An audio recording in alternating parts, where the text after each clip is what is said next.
ți s-au scurs de pe obraz în palma mea.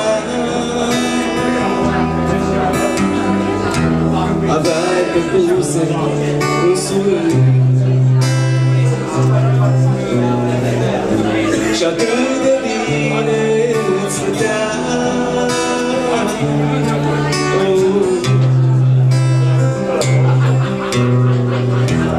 Erai doar lacrimi și surâs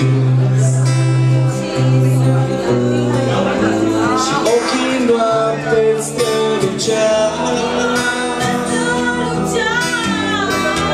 Eu am fost tare cu etern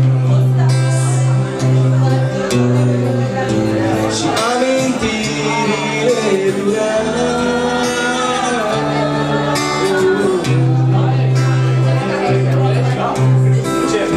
Ce-aș fi putut să-ți spun atunci,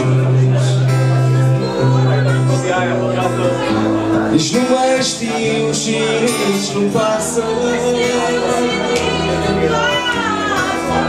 Ochii închiși pornesc din nou la drum. Călător privea care se întoarce acasă.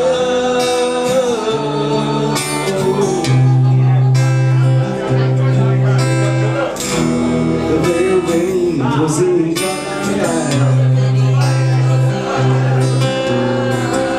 să nu mă întreb nimic, nu-ți voi răspunde. E prea puțin o vorbă ca să-mi capă în ea. Tot ce întică se ascunde.